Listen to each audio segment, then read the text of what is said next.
For a look at how Congress may help bridge political divisions in the country presently, we turn to a couple of lawmakers with a lot of experience in that space. Democratic Senator Chris Coons, who joins us from Wilmington, Delaware, Republican Senator James Lankford, who joins us from Oklahoma City. Gentlemen, you have a well-earned reputation both for preaching bipartisanship, taking the rhetorical temperature in Washington and nationwide down a notch or two. Senator Coons, I want to start with you. After the events of this week, do you feel that's harder than ever to achieve? It is. And Major, thank you for a chance to be on with you and with my friend Senator Lankford. The brutal assassination of Charlie Kirk while he was in the middle of a debate on a college campus goes to the very heart of what it means to be American, of the importance of the First Amendment, of free speech. And someone like Charlie Kirk, who is a nationally known figure, who dedicated himself to debate, to engagement with his political adversaries, should not have paid with his life for the opportunity to speak out. No matter how much I might deeply disagree with his political views, the idea that he would be killed in such a grotesque and public way has to bring all of us to reflect about how hard it's getting, because the internet is an accelerant. It is driving extremism in our country. It's driving us apart, left and right, and leaders like Senator Lankford, Governor Cox, have an obligation and an opportunity to join with leaders from my party in urging folks to set aside any thought of political violence and to respect each other, even as we keep advancing our political differences through discourse. Senator Lankford, do you ever at times feel as if your appeals for better angels, calmer rhetoric, more bipartisanship is shouting into an internet void? It is, because the algorithm pushes people to the most extreme. The algorithm is on social media is always pushing who's the angriest, who's the loudest, who says the craziest thing. That's what gets repeated over and over and over again. So anytime that there is cogent dialogue or an issue on something where people may disagree, but they're having a civil conversation on it, that gets pushed aside towards someone that's just angry and focused. This is somewhat human nature to be able to say we disagree. We find areas where we disagree and we try to be able to solve those. The best way to be able to solve those is through words, talking it out, finding an opportunity to be able to do it. But I would tell you this kind of anger is as old as Cain and Abel, to be able to go back and say, I'm mad at you, so I'm going to try to destroy you, whether it's destroy you online or to try to humiliate you or to cancel you or to, in this case, try to murder you publicly. It is painful to be able to see that part of humanity, and it is better for us to be able to push better angels. Senator Lankford, first you, then Senator Coons. Senator Lankford, are you afraid for your own security right now? I am attentive to my own security. How about that? For myself and for my family, my staff and I have to talk through each public event, but we've had to do that for a while.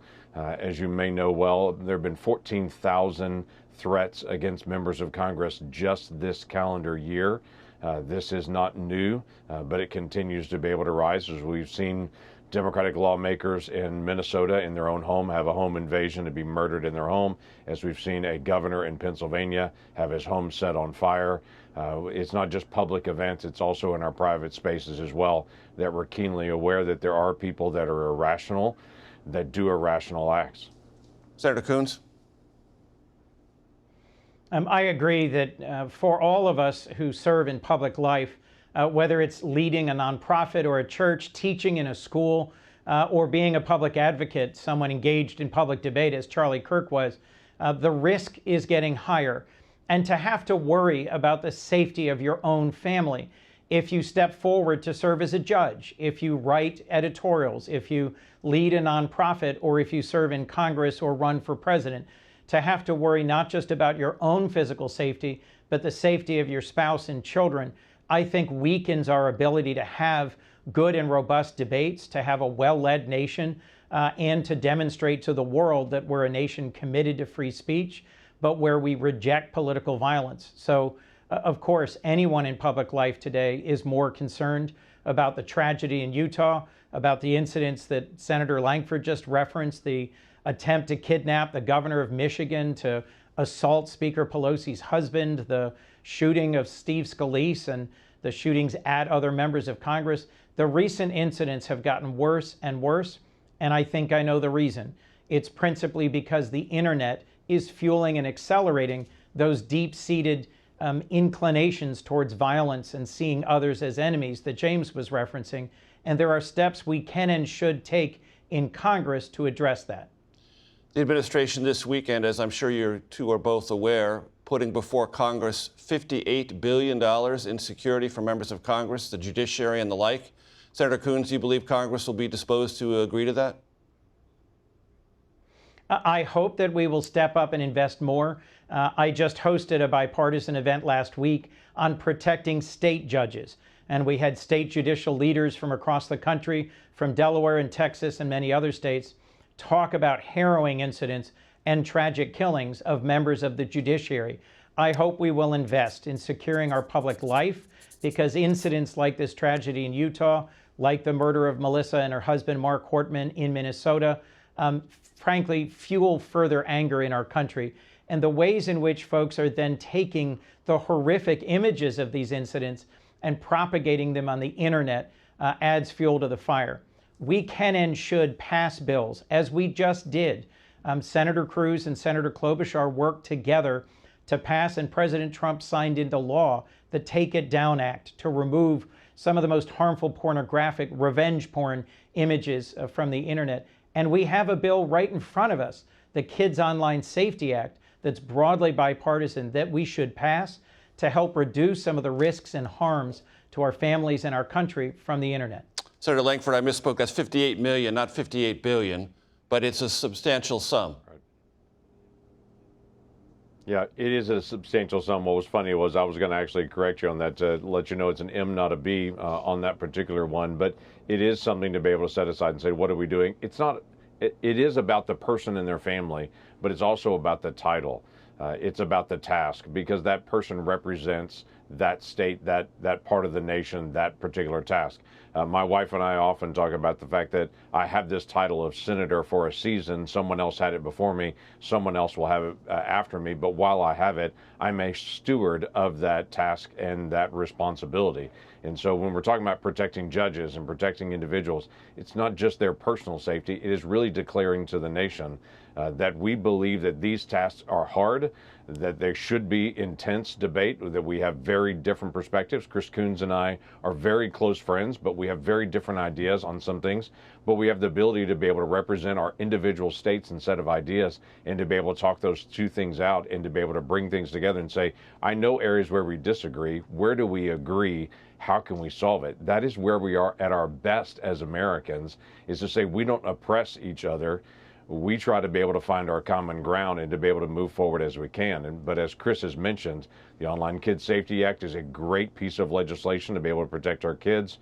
We are seeing people radicalize online on social media and through the internet in the United States by other Americans and by the algorithm that's there.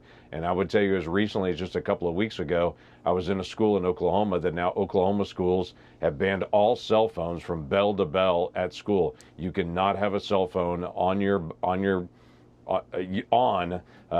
from bell to bell on campus.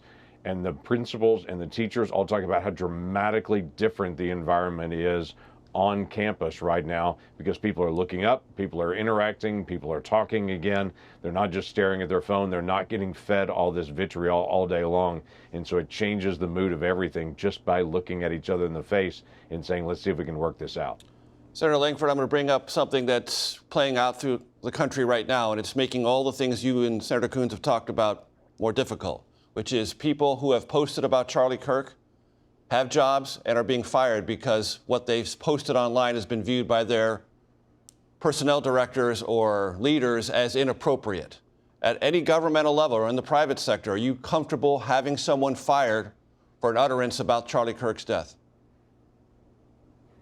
Yeah, this is about protecting the individual businesses, and what people are seeing is this cancel culture that still persists, that if you voice something that becomes a big pushback from the community, the employer will step up and say, hey, you're about to kill our business based on what you're saying online. Everyone has to understand what they say privately online can get connected to their business. We have a veterinarian clinic in Oklahoma City right now that one of the veterinarians posted something just absolutely horrific about now we're culling out the sick ones right after Charlie Kirk was murdered, that now there's been big pushback through that veterinary clinic because people are saying, okay, this is the person, do I want to do business with that person if they have that belief?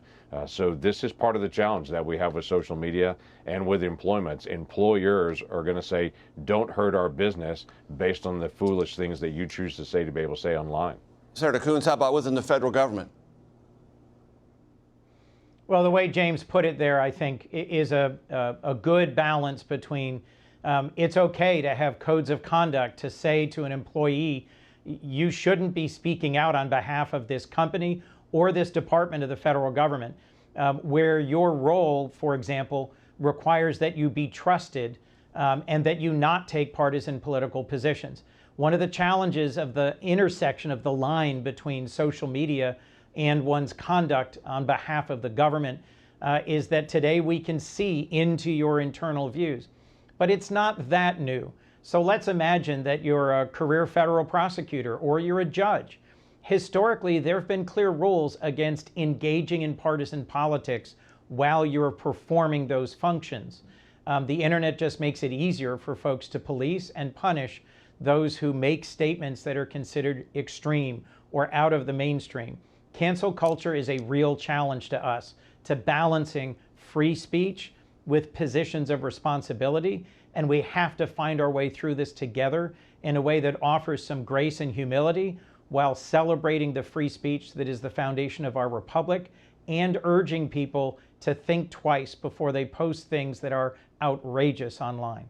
Senator Lankford, the country is going to look to Congress here in the next couple of weeks to avert a government shutdown, also possibly extend soon to expire Affordable Care Act subsidies that help people afford insurance. In this climate and with those eyes of the nation upon Congress, how do you expect that to play out? I expect us to be able to solve the budget issues, which the American people expect to be able to do as well. These are hard issues. We're sent to be able to do hard things. We should do hard things on it. We should not, first and foremost, have a government shutdown. We have $37 trillion in debt right now. We should have hard conversations about debt and deficit, but they shouldn't be during a government shutdown. What we're currently arguing right now about is a 7-week extension on the current budget spending, to say we're not changing anything, but for the next 7 weeks, let's just hold it until we get a longer budget agreement and can actually come to agreement. What has been floated is a $300 billion requirement by some of my Democratic colleagues to say, if we don't spend an additional $300 billion, we're not going to keep the government open the next 7 weeks. This is also a subsidy, an insurance subsidy that was put in place during COVID and just after COVID to say, due to the healthcare issues around COVID, we're going to extend additional insurance coverage that's there. COVID and the crisis of COVID is now passed on it. It's difficult to say we should spend an additional $300 billion just to stay open the next 7 weeks due to a COVID emergency at this point. So yes, we'll have hard conversations, but let's have it. Let's talk it out. Let's figure it out. Senator Coons, you're going to get the last word. Respond to Senator Lankford on that. Well, this is an area where Senator Lankford and I disagree. We are both appropriators. We both want to find a way to work together to keep the government open. But the Republican-only bill that was passed earlier this year, the so-called Big Beautiful Bill, threatens to raise rates for health care for millions of Americans and to throw millions more off of health care. I think there are ways we can reduce the harm to Americans' health care through the appropriations process. The bill that we both voted for in our committee in July would restore many of the proposed deep cuts to the National Institutes of Health, for example, one positive step forward. We have to find a way to resolve these issues and reduce or reverse some of the harm that's being done to Americans' health care. Senator Chris Coons, Delaware Democrat, Senator James Lankford, Oklahoma Republican. Thank you both. I appreciate it.